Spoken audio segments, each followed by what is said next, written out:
ang balita na ika'y mawiwili. Mga nagbabagang kamao, mga buksi. So mga par, matapos nga po makuha ng anak ng ating pambansang kamao, Manny Pacquiao, na si Eman Bacosa ang kanyang pangatlong knockout win sa gabi ng Pacquiao Elordi Awards Night, kung saan mga idol agad po pinag-usapan ang pangalan ni Eman Bacosa sa Philippine boxing community bilang next Pinoy boxing superstar, kagaya ng kanyang ama ni si Manny Pacquiao na kinikilala na isang GOAT ng boxing, kung saan dahil dito mga idol, hindi talaga maiiwasan na tanungin kay Eman Bacosa kung willing ba ito mag-step up sa big fight palaban ng anak ng legendary British fighter Ricky Hatton na si Campbell Hatton. Well, kagaya sa ina-expect natin mga idol, hindi man lang nagdalawang isip si Eman Bacosa sa potensyal na laban nito kontra kay Campbell Hatton. Kung meron daw talaga opportunity na makalaban ng kagaya ni Hatton, talagang haharapin daw ito ni Eman Bacosa mga idol. Pero sa ngayon, focus daw ito mga idol sa kung ano man ang meron sa kanya, kung ano daw ang ibibigay sa kanya na laban. Lalabanan daw talaga ni Bacosa. So dito pa lang mga idol, na hindi lang talaga sa galawan nagkakahawig si Eman Bacosa at Manny Pacquiao. Kuwang-kuwa rin ni Bacosa ang tapang ni Boss Manny na ayaw mamili ng kalaban, kahit malakas papalag pa rin ang batang Pacquiao.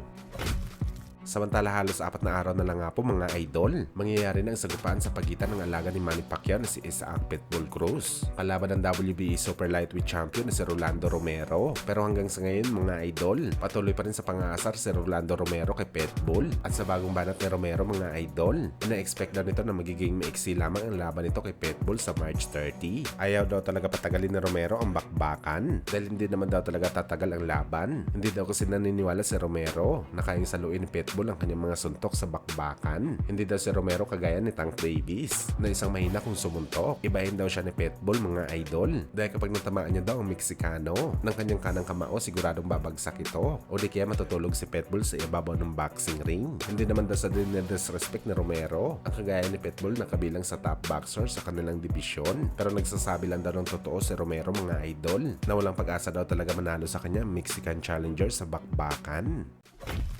Sa kabilang banda naman mga idol, breaking news po tayo. Dating tumalo sa ating Filipino Flash Nonito Donaire Jr. na si Nicholas Walters nanalo at nakakuha ng upset wins kalaban ng batang fighter na si Joseph Adorno. Hindi naman kagaya sa ina-expect natin mga idol na merong knockout sa laban sa panalo ni Axman. Nakuha naman ito mga idol ang panalo sa isang lopsided unanimous decision. Bibihira ito mga idol na na-outclass ang batang fighter na si Adorno ng 38 anyos na Jamaican fighter. Nagpapahiwatig lang talaga ito mga idol na meron pa talaga gasolina sa katawan si Axman sa kabila ng edad nito na dapat ang re-retero na sa boxing sports. Sa ngayon mga idol, nag-improve na po ang kartada ni Axman sa 29 wins, 22 knockout, isang talo at isang draw.